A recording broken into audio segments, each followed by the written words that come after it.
और एक बड़ी खबर इस वक्त आ रही है। गाजियाबाद में बुजुर्ग की पिटाई मामले में अब आरोपी उमेद पहलवान को गिरफ्तार कर लिया गया है।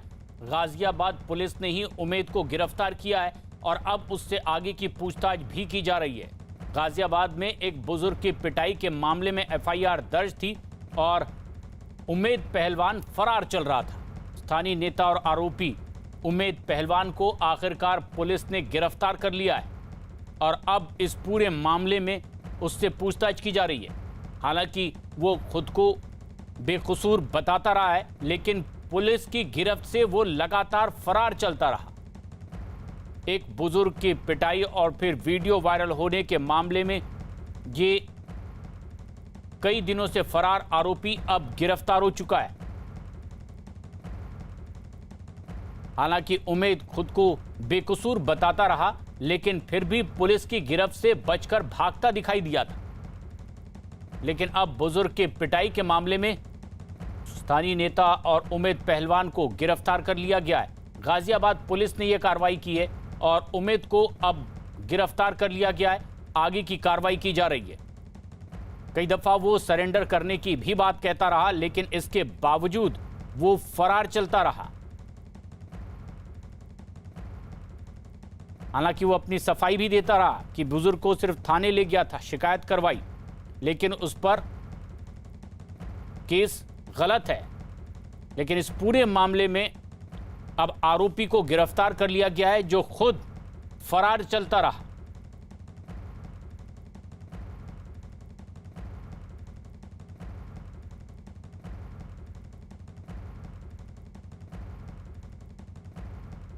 उमेद पहलवान जो कि आरोपी था इस मामले में, अब गाजियाबाद पुलिस ने ही उसे गिरफ्तार कर लिया है। कई जगह दबिश दी जा रही थी। बुजुर्ग की पिटाई का एक मामला वीडियो भी वायरल हुआ और उसमें आरोपी उमेद पहलवान, इस पर कई तरह के आरोप भी लगे, लेकिन अपनी गिरफ्तारी से बचने के लिए यह फरार चलता रहा। उमेद पहलवान के खिलाफ आखिरकार पुलिस ने मामला दर्ज कर लिया था। हालांकि इससे पहले आनंद तिवारी हमारे सहयोगी इस वक्त हमसे सीधे जुड़ रहे हैं। आनंद, उमेद जो फरार चल रहा था, कई दफा उसने कहा कि वो खुद सरेंडर भी कर देगा, लेकिन आखिरकार उसे गिरफ्तार किया गया है। क्या पुलिस बता पाई है इस कार्रवाई के बारे में? जी देखिए प्रशांत, गाजियाबाद के जो सीनियर अधिकारी हैं उन्होंने न्यूज़ 18 को इस बात की तस्दीक की है कि उमेद पहलवान को गाजियाबाद से गिरफ्तार कर लिया गया है। जो गाजियाबाद की क्राइम ब्रांच है उसने गिरफ्तारी करी है। लगातार 3 टीमें जो हैं वो उमेद पहलवान की गिरफ्तारी के लिए छापेमारी कर रही थी। एनसीआर के कई इलाकों में और नोएडा में उसके छुपे होने की खबर भी मिली थी, जिसके बाद ये बड़ी कामयाबी मिली है। अब से कुछ देर के बाद उसे जो लोनी पुलिस स्टेशन है वहां पर लेकर आया जाएगा और वहां पर सख्ती से उससे पूछताछ की जाएगी, क्योंकि इस पूरे मामले का मास्टरमाइंड जो है वो उमेद पहलवान बताया जा रहा था, जो एक राजनीतिक पार्टी से भी ताल्लुक रखता है और उसके कई नेताओं के साथ वीडियो भी सामने आए थे। और इस पूरे मामले में जो अब्दुल समद है, जो बुजुर्ग जिनकी पिटाई हुई थी, उनके साथ इसने फेसबुक लाइव किया। पुलिस का आरोप है कि उस फेसबुक लाइव के जरिए सांप्रदायिक सौहार्द बिगाड़ने की कोशिश की गई थी और एक तरीके से पूरी घटना का जो मास्टरमाइंड था वो उमेद पहलवान था। लगातार वो पुलिस को गच्चा दे रहा था, मीडिया से बात कर रहा था, और लेकिन उसके बाद आज पुलिस को एक बड़ी कामयाबी मिली है। देखना होगा कि पुलिस अब पूछताछ में क्या चीजें उससे पूछती है और किस तरह के खुलासे वो पूरी घटना के करता है, क्योंकि न्यूज़ 18 को भी जब उमेद पहलवान ने इंटरव्यू दिया था उस दौरान ये बोला था कि वो सरेंडर करना चाहता है और वो पुलिस के सामने कई खुलासे करेगा। तो जानकारी अब ये है कि उसको गिरफ्तार कर लिया गया है, उसको लोनी पुलिस स्टेशन लेकर आया जाएगा और वहां पर उससे पुलिस पूछताछ करेगी। जानकारी ये भी मिल रही है कि उसे जो कप्तान का ऑफिस है वहां पर भी उससे पूछताछ सीनियर अधिकारी हैं वो कर सकते हैं। उमेद के साथ साथ ट्विटर पर भी मामला दर्ज किया गया था। एक पूरी घटना में सांप्रदायिक रंग देने की कोशिश इसने की थी, लेकिन जो मुख्य आरोप हैं उमेद पर, वो इस पूरी घटना में किस तरह से लग रहे हैं जिसके लिए ये फरार चल रहा था और अब आखिरकार गिरफ्तारी भी हुई है?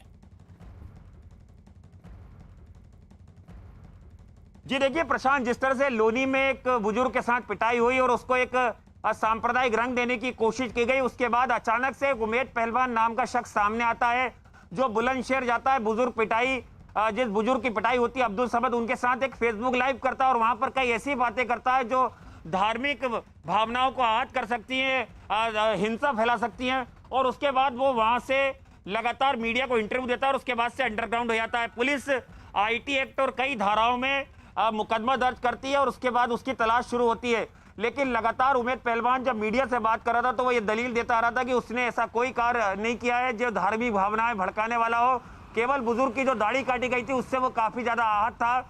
लेकिन पुलिस का सीधे तौर पर आरोप है कि इस पूरी घटना में कोई मास्टरमाइंड है जिसने इसे एक धार्मिक रंग देने की कोशिश की, एक मजहबी रंग देने की कोशिश की और मामला इतना ज्यादा तूल पकड़ा कि जो उसमें कुछ और राजनीतिक पार्टियां उन्होंने दखल दी। यही वजह थी कि ट्विटर जैसा प्लेटफॉर्म जो है उस पर ये तमाम पोस्ट गई। कई लोगों ने ब्लू टिक होल्डर्स ने उसे रिट्वीट करा, जिसमें कुछ सेलिब्रिटीज के नाम भी सामने आए थे जिन्होंने इस ट्वीट को आगे वायरल करा। उस मामले को लेकर एक ट्विटर और अन्य लोगों 7 अन्य लोगों के खिलाफ हैंडल्स के ये एफआईआर दर्ज की गई, जिसके बाद ट्विटर को नोटिस भेजा गया। उनके जो मैनेजिंग डायरेक्टर है और 7 दिन के अंदर उन्हें लोनी पुलिस स्टेशन में अपना जवाब दाखिल करने को कहा। लेकिन अब जिस तरह से उमेद पहलवान की गिरफ्तारी हुई है, देखना होगा कि पूछताछ में किस तरह के खुलासे जो है वो उमेद पहलवान करेगा। उमेद पहलवान को आखिरकार गाजियाबाद पुलिस ने गिरफ्तार कर लिया है, जो फरार चल रहा था। सरेंडर करने की बात कहने के बावजूद वो पुलिस की गिरफ्त से बाहर था। लेकिन आनंद, सबसे खास बात यह है कि अब किन किन मामलों को इस पर दर्ज किया गया है, किस किस बात का ये आरोपी माना जा रहा है और किस तरह की कार्रवाई निकट भविष्य में हो सकती है उमेद पहलवान पर। जी देखिए, उमेद पहलवान एक आरोपी था। गाजियाबाद पुलिस का आईपीसी की कई धाराओं में, आईटी एक्ट की धाराओं के तहत उसके खिलाफ मुकदमा दर्ज किया गया था। आज पुलिस उसे कोशिश करेगी कि 24 घंटे के अंदर जो कानूनी प्रक्रिया होती है 24 घंटे के अंदर उसे गाजियाबाद की जिला कोर्ट में पेश करे और वहां से पुलिस उसके रिमांड लेने की कोशिश करेगी। जाहिर तौर पर क्योंकि पुलिस लगातार यह दलील देती रही है, पुलिस का यह आरोप है कि इस पूरे घटना में जो बुजुर्ग के साथ पिटाई हुई थी, वो जो वायरल वीडियो होता है जिससे एक धार्मिक रंग देने की कोशिश की गई, ट्विटर इंडिया के खिलाफ एफआईआर दर्ज हुई इंडिया में पहली बार, उसमें उमेद पहलवान एक मुख्य किरदार है जो इस पूरी घटना के पीछे था। अब पुलिस उमेद पहलवान से पूछताछ करेगी कि वो अब्दुल समद से पहली बार कब संपर्क में आया, किस तरह का उसने क्या भूमिका रखी, किस तरह से उसने फेसबुक लाइव करा और कौन कौन लोग इसमें शामिल थे, और जिस तरह से बात सामने आ रही कि क्या उसमें जो ऑडियो था क्या उसे म्यूट किया गया था या उसे मैनिपुलेट किया गया, ये तमाम चीजों की भी फोरेंसिक जांच जो है वो की जा रही है। और सबसे बड़ा सवाल अब यह है कि उमेद की गिरफ्तारी के बाद देखना होगा कि उमेद पूछताछ में किस तरह के खुलासे करता है और पुलिस क्या कुछ उगलवा पाती है उमेद पहलवान से। बिल्कुल, लेकिन जिस बुजुर्ग का वीडियो सामने आया था, सांप्रदायिक सौहार्द बिगाड़ने की कोशिश का आरोप उमेद पहलवान पर लगा है, क्या अब इस पूरे मामले से जुड़े हुए लोगों की प्रतिक्रिया आ रही है और वो क्या? और जी देखिए प्रशांत, कुछ देर के बाद एक नई जानकारी आ रही है कि जो एसएसपी है, यहाँ का कप्तान है, वो मीडिया को ब्रीफ करने वाले उमेद पहलवान की गिरफ्तारी को लेकर और कुछ देर में ही जो एसएसपी ऑफिस है वहां पर एक प्रेस वार्ता होने वाली है जिसमें तमाम चीजों को खुल के सामने जो है वो गाजियाबाद पुलिस रखेगी। हम उस प्रेस कॉन्फ्रेंस के तमाम चीजें भी आपसे शेयर करेंगे। अभी पुलिस का यह कहना है कि उमेद पहलवान को गिरफ्तार कर लिया है और उससे कुछ देर के बाद जो है वो पूछताछ शुरू होगी। उमेद पहलवान, उमेद इदरीसी की गिरफ्तारी अब हो चुकी है और कुछ ही देर में पुलिस प्रेस कॉन्फ्रेंस भी करेगी और खुलासा करेगी इसमें कि किस तरह के आरोप लगे हैं। और उमेद, दरअसल आनंद, क्या इस पूरे मामले में कोई बड़ी साजिश भी देख रही है पुलिस और उसका मुख्य आरोपी उमेद पहलवान को मार रही है?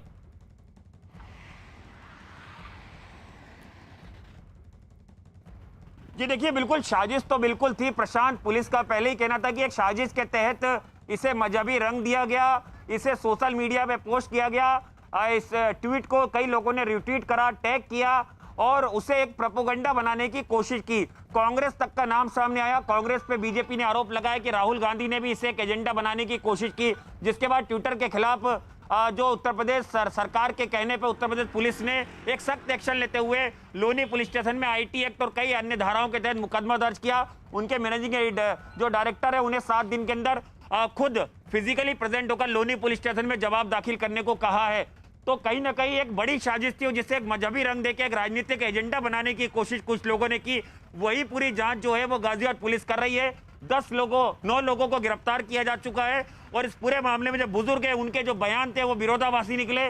जो एक कहानी रची गई थी वो झूठी निकली कि किडनैप हुआ, एक अज्ञात लोगों ने किडनैप किया, जबकि महज ताबीज का पूरा विवाद था। एक घर के अंदर पूरी घटना हुई थी जिसमें दोनों समुदाय के लोग शामिल थे जिन्होंने बुजुर्ग के साथ पिटाई करी और एक बदले की भावना से पूरी घटना हुई थी, जिससे एक मजहबी रंग देने की कोशिश की गई और इसमें ट्विटर की एक महत्वपूर्ण भूमिका थी। यही वजह थी कि ट्विटर के खिलाफ गाजियाबाद पुलिस ने FIR दर्ज की। जी, उमेद पहलवान पर तो अब आपराधिक मामला दर्ज हुआ है और अब गिरफ्तारी के बाद पूछताछ भी आनंद होने वाली है और प्रेस कॉन्फ्रेंस में वो तमाम चीजों पर से पर्दा हटाने की कोशिश भी पुलिस करेगी कि जिसके तहत उमेद पहलवान की तलाश की जा रही थी, दबिश दी जा रही थी।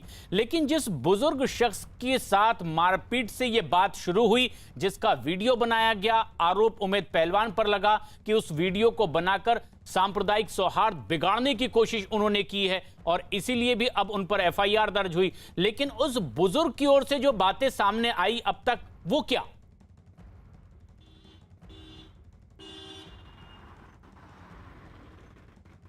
जी देखिए, बुजुर्ग ने इस पूरे मामले में पुलिस को जो बयान दिया था वो विरोधाभासी निकला था, लेकिन उसके बावजूद भी पुलिस जो है वो बुजुर्ग से संपर्क करने की कोशिश कर रही है। लेकिन फिलहाल इस घटना का प्रशांत जो है वो बुजुर्ग अभी कहीं भी कहां है उनका पता नहीं चल पा रहा है। बुलंदशहर न्यूज़ 18 भी गया था उनके घर, लेकिन वहां पर बुजुर्ग नहीं मिले हैं। पुलिस का कहना है कि उनके बयान में काफी विरोधाभास था, उनके बेटे ने जो बयान दिए वो भी काफी विरोधाभासी थे और जब पुलिस की जांच निकली तो वो कुछ और आकर निकली, उसमें कुछ और सामने तथ्य आए जिसने इस पूरी घटना को बदल दिया और पूरा ये मामला सामने आया कि इसे एक मजहबी रंग देने के लिए इसे जय श्री राम से जोड़ दिया गया, इसे एक धार्मिक रंग दिया गया। लेकिन मामला केवल ताबीज विवाद का था, मारपीट का था बुजुर्ग के साथ, और जिसपे उमेद पहलवान एक अहम किरदार है जिसको अब गिरफ्तार कर लिया गया है।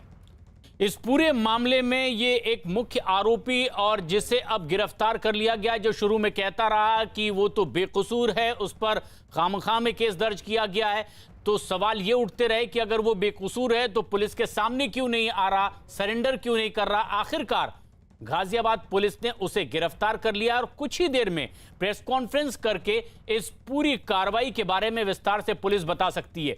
आनंद, लेकिन एक बड़ा सवाल कि इस पूरे मामले में अब तक पुलिस किनसे पूछताछ कर चुकी है, कौन कौन से लोग हैं जिनसे पूछताछ हुई है और क्या उन्हें अब तक पता चल पाया इस पूरे मामले के बारे में?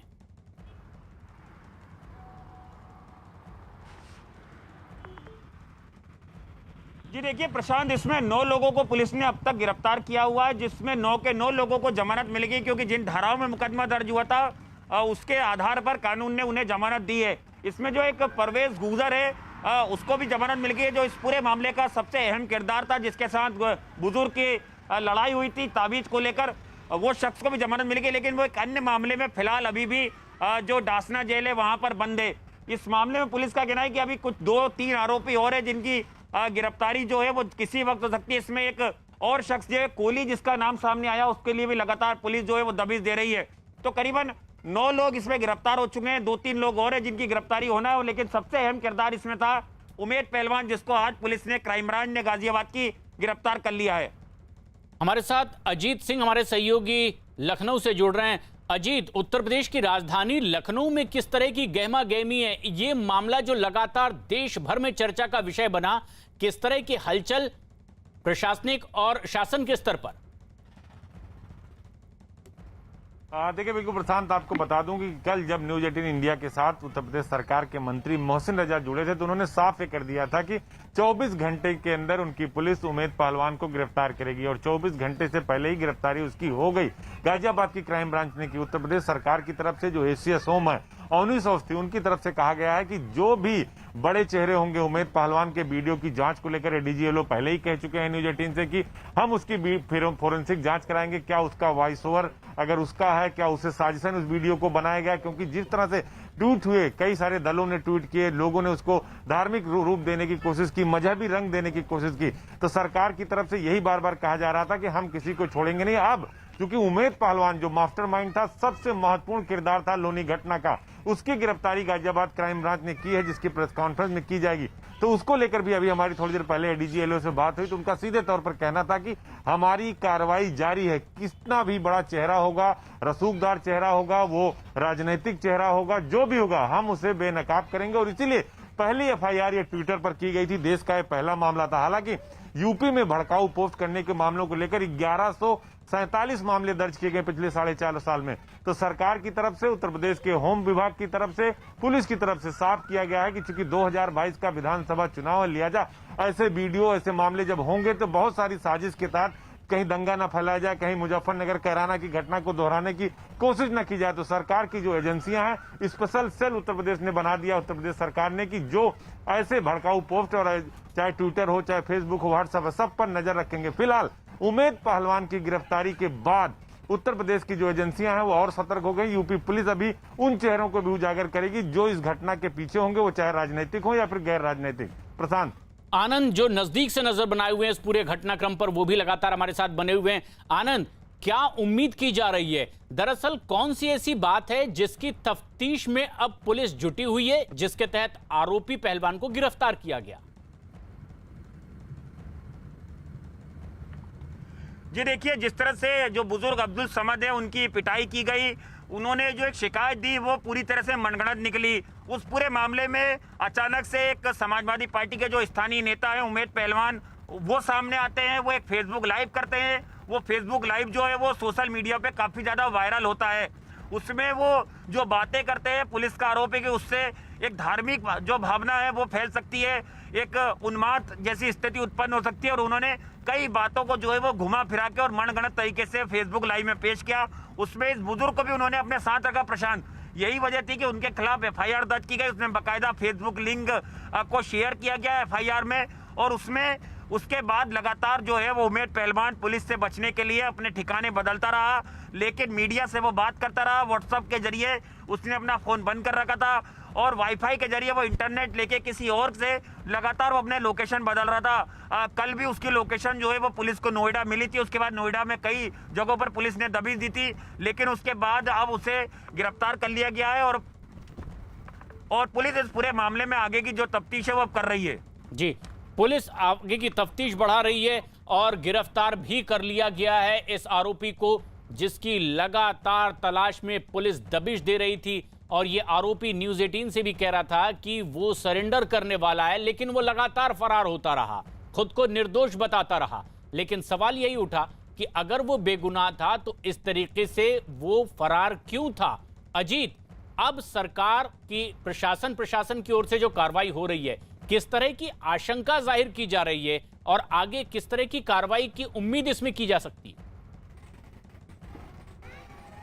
देखिए, बिल्कुल मुख्यमंत्री की तरफ से साफ कर दिया गया है कि ऐसे कृत्य करने वाले लोगों के खिलाफ गैंगस्टर और एनएसए लगाया जाए। हालांकि इस एफआईआर में भी 153 और 153A का जिक्र है, यानी जो देशद्रोह, यानी देश के साथ जो आप काम करते हैं, विद्रोह का करते हैं, उसकी धारा लगी है। मुख्यमंत्री की तरफ से एसीएस होम और डीजीपी को साफ कर दिया गया है कि ऐसे मामलों में गैंगस्टर और कम से कम एनएसए जरूर लगाया जाए, जिससे कम से कम 6 महीने तक जो आरोपी है, जो मुलजिम है, वो जेल में रह सके। तो मुख्यमंत्री की तरफ से हरी झंडी दे दी गई है। गृह विभाग के निर्देश पर पुलिस, जो गाजियाबाद की क्राइम ब्रांच पुलिस है, थाने लोनी थाने की पुलिस है, वो विवेचना कर रही है। अभी विवेचना के दौरान कई और चेहरों के नाम, कई और चेहरे उजागर होने वाले हैं प्रशांत। तो अभी आगे इसमें और भी डेवलपमेंट देखने को मिलेगा, क्योंकि सरकार की तरफ से पूरी तरह से सख्ती बरती जा रही है। जिस तरह से सरकार का एक्शन ऑफ प्लान सामने आया, उसके तहत अभी आप यकीन मान के चलिए कि अभी कई सारे ऐसे जो चेहरे हैं वो सामने आने वाले हैं, क्योंकि चाहे वो ओवैसी हो या दूसरे राजनीतिक दल के लोग हों, जो इस तरह की घटनाओं में उसे सांप्रदायिक रंग देने की कोशिश करते हैं,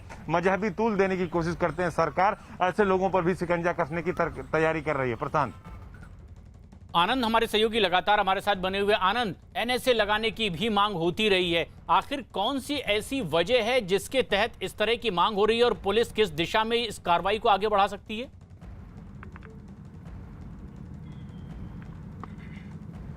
जी देखिए, जैसे कि हमारे सहयोगी अजीत ने बताया कि उत्तर प्रदेश में चुनाव आने वाले हैं और जो प्रोपोगंडा है वो सोशल मीडिया है, उसके लिए एक बहुत बड़ा प्लेटफॉर्म है जहां पर प्रोपोगंडा फैलाया जा सकता है, सरकार की छवि को धूमिल किया जा सकता है, राष्ट्रीय उन्माद फैलाया जा सकता है, दंगे जैसी स्थिति उत्पन्न की जा सकती है।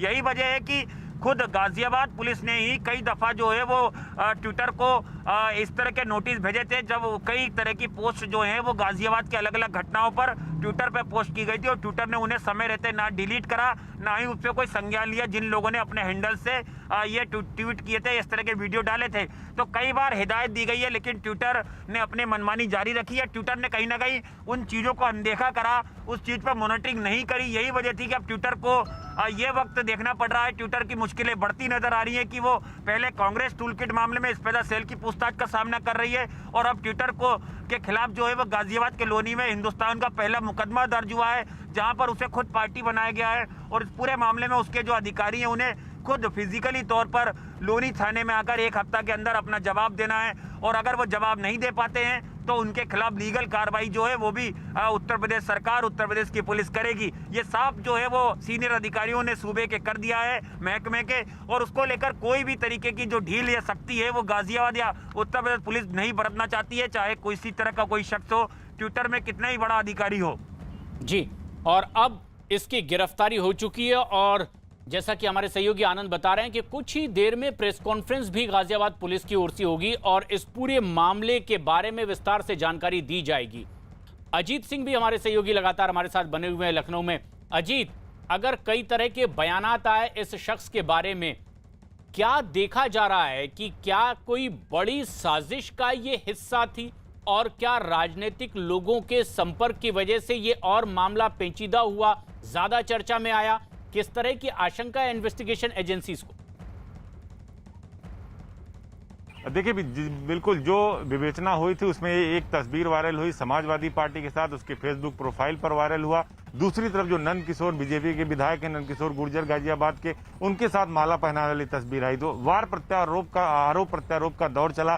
सपा के एमएलसी सुनील साजन ने कहा वो उमेद पहलवान हो या कोई भी हो, जो राजनीतिक हो या गैर राजनीतिक, अगर गलती की है तो उत्तर प्रदेश की सरकार कार्रवाई करे, लेकिन जांच निष्पक्ष होनी चाहिए। तो वहीं मोहसिन रजा, सिद्धार्थनाथ सिंह और ब्रजेश पाठक, उत्तर प्रदेश सरकार के 3 मंत्रियों ने सीधे तौर पर कहा कि हम किसी को छोड़ने वाले नहीं है। उत्तर प्रदेश में गंगा जमुनी तहजीब है जो वो कायम रहेगी। 4.5 साल में उत्तर प्रदेश में किसी भी प्रकार के दंगे या उपद्रव नहीं हुए, कैराना या मुजफ्फरनगर नहीं हुआ, तो हम इसको आगे भी नहीं होने देंगे। तो इससे कि जो पॉलिटिकल एंगल है, कल भी मोहसिन रजा ने कहा कि पीएफआई क्या था, हाथरस से लेकर लखनऊ तक, सीए में कैसे आया, एनआरसी में कैसे आया, तो इन सब इशूज की जांच की जा रही है। क्या ये सोची समझी साजिश थी? उमेद पहलवान इस घटना का मास्टरमाइंड था? क्या उसके पीछे और सारे लोग हैं? उसकी जो व्हाट्सएप कॉल है, उसकी जो चैटिंग है, उसकी जो सर्विलांस है, वो सब पुलिस निकाल रही है और इसीलिए पुलिस जब प्रेस कॉन्फ्रेंस करेगी तो कई बातों का खुलासा करेगी। प्रशांत।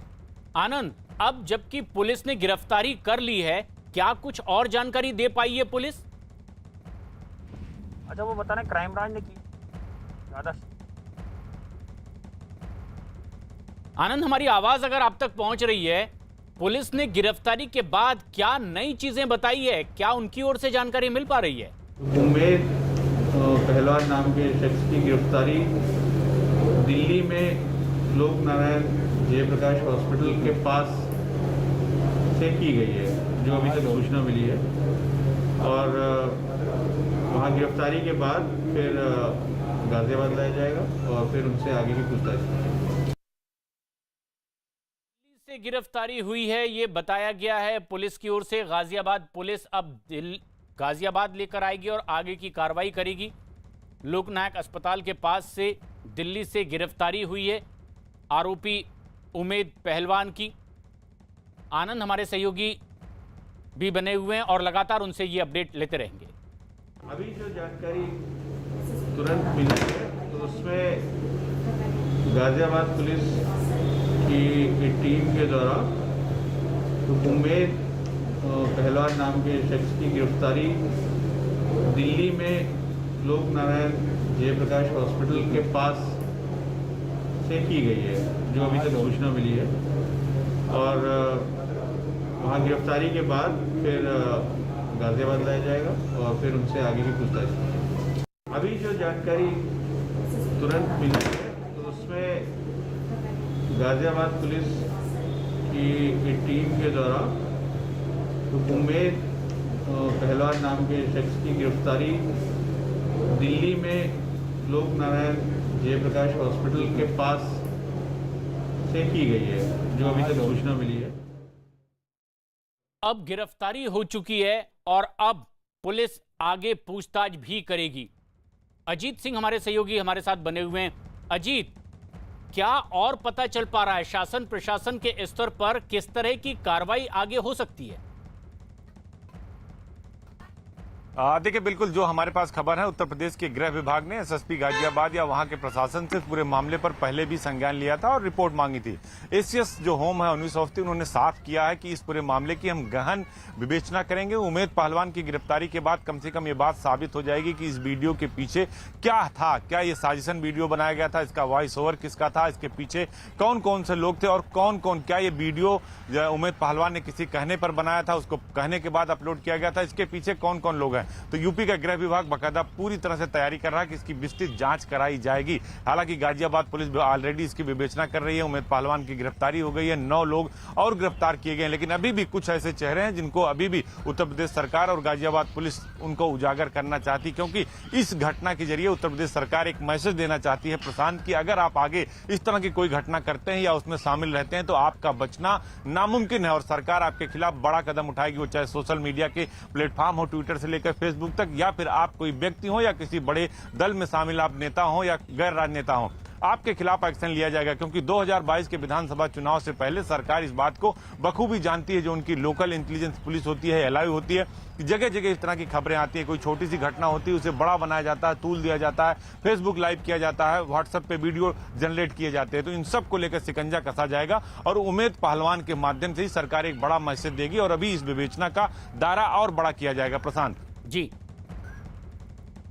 और ऐसे में जबकि ये आरोपी उमेद पहलवान इद्रिस गिरफ्तार किया जा चुका है, पूछताछ इससे लगातार की जा रही है। ये संकेत भी सरकार की ओर से दे दिए गए थे कि लगातार सख्त पूछताछ होगी और उचित कार्रवाई भी की जाएगी ताकि भविष्य में किसी भी तरह की कोई ऐसी हरकत करने की कोशिश ना करे जिससे समाज में कोई नुकसान हो। अजीत, अब जो कार्रवाई आगे बढ़ रही है, क्या ये माना जा रहा है कि इसमें कुछ और लोग भी साथ में रहे होंगे?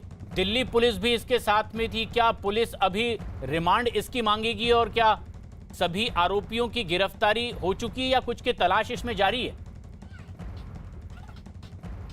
देखिए, जो 9 नामजद थे उनकी गिरफ्तारी हो गई है, उमेद पहलवान की भी गिरफ्तारी हो गई, लेकिन अभी दिल्ली पुलिस और यूपी पुलिस ज्वाइंट काम करेगी क्योंकि जो उमेद पहलवान ने वीडियो डाला था, जो फेसबुक लाइव किया था, उसकी अभी जांच बाकी है। तो लिहाजा पुलिस अभी उमेद पहलवान की रिमांड को मांगेगी। वो रिमांड पर लेकर पूछताछ करना चाहती है, घटनास्थल पर लेकर जाना चाहती है। जो उन्होंने बुजुर्ग का वीडियो जिस तरह से अपलोड किया गया, फेसबुक लाइव किया गया, उस सब को लेकर पुलिस पूछताछ करेगी। अब ये देखना होगा कि अदालत उमेद पहलवान की रिमांड देती है या नहीं देती है। ये सब कुछ अदालत पर डिपेंड करेगा और अगर रिमांड मिलती है, जो पुलिस की कोशिश होगी कि रिमांड के जरिए उमेद पहलवान को से कई सारी चीजें उगलवाया जाए, उससे पूछताछ किया जाए और पूछताछ के जरिए ही पुलिस इस पूरे मामले को और बृहद रूप से इसका पर्दाफाश कर सकती है। अभी सिर्फ गिरफ्तारी हुई है, अभी कई राज से पर्दाफाश होना, कई राज के पर्दे उठने अभी बाकी हैं प्रशांत। तो सरकार और पुलिस की तरफ से सीधे तौर पर यही कोशिश होगी कि उमेद पहलवान के जरिए इस पूरे नेक्सस को, इस पूरे घटना के पीछे और भी जो लोग हैं, कई चेहरे, क्योंकि आपने देखा होगा कि सिद्धार्थ नाथ और मोहसिन रजा ने भी कहा था कि अभी बहुत सारे ऐसे चेहरे हैं जिनके चेहरे आने बाकी होंगे और वो बड़े चेहरे होंगे। तो अभी इंतजार करना होगा और उमेद पहलवान की जो पूछताछ होगी, जो उसका बयान होगा पुलिस के सामने, 161 का, अदालत में 164 का जो बयान होगा, ये सब बयान बहुत सारे मायने रखेंगे। इन बयानों की भी जांच होगी आनंद। लेकिन दिल्ली में ये गिरफ्तारी हुई है, पुलिस रिमांड मांगेगी, कितना वक्त लग सकता है और ये प्रक्रिया किस तरह से आनंद आगे चल सकती है? जी देखिए प्रशांत, तमाम जो सीनियर अधिकारी हैं वो लोनी थाने निकल चुके हैं यहाँ से, गाजियाबाद एसएसपी ऑफिस से, क्योंकि उमेद पहलवान को लोनी थाने में लेकर जाया जा रहा है जहाँ पर ये मुकदमा पंजीकृत हुआ था, ये दर्ज हुआ था। और दिल्ली और जो गाजियाबाद पुलिस है उसने बताया कि जो एलएनजेपी हॉस्पिटल है दिल्ली का, वहाँ से शिफ्ट गाड़ी के साथ उमेद पहलवान को गिरफ्तार किया गया है। उमेद खुद ये गाड़ी ड्राइव कर रहा था और भागने की फिराक में था। जाहिर तौर पर उसके लिए दिल्ली एक सेफ ठिकाना होता है, क्योंकि गाजियाबाद में या नोएडा में लगातार उत्तर प्रदेश पुलिस उसके चप्पे चप्पे पर सघन तलाशी कर रही थी, छापेमारी करी थी, इसलिए वो दिल्ली की तरफ उसने रुख करा, लेकिन ट्रैप लगाकर उसे वहां से गिरफ्तार कर लिया गया है। उसकी 2 फोटो भी आप देख सकते हैं इस समय, जो ताजा फोटो हैं गिरफ्तारी के बाद की, वो आप टेलीविजन स्क्रीन पे देख सकते हैं। जो उसकी शिफ्ट गाड़ी है उसे भी बरामद कर लिया गया है। उसे आज 24 घंटे के अंदर जो है वो गाजियाबाद पुलिस जो है वो कोर्ट में पेश करेगी। 24 घंटे की कानूनी प्रक्रिया होती है और वहां से पुलिस उसकी रिमांड लेने की कोशिश करेगी। और गिरफ्तारी के बाद की ये पहली तस्वीर न्यूज 18 इंडिया पर एक्सक्लूसिवली हमारे दर्शक इस वक्त देख रहे हैं। उमेद पहलवान इद्रिस की ये तस्वीर है जिसे गिरफ्तार किया गया था एलएनजेपी अस्पताल दिल्ली में जो मौजूद है उसके नजदीक से। ऐसे में जबकि ये आरोपी कहता रहा कि वो निर्दोष है, वो खुद सरेंडर करेगा, लेकिन वो फरार चलता रहा। आखिरकार गाजियाबाद पुलिस ने कार्रवाई की। दिल्ली में ये गिरफ्तारी हुई है दिल्ली पुलिस के साथ, और अब गाजियाबाद इसे लाया जाएगा। आगे की पूछताछ भी की जा रही है। आनंद, आगे की प्रक्रिया जिस तरह से आगे बढ़ रही है उसमें लगातार अब इससे उन आरोपों के बारे में भी पूछताछ होगी जिसके तहत मामला दर्ज हुआ है, और उमेद की गिरफ्तारी के बाद पुलिस अब आगे की कार्रवाई कर रही है।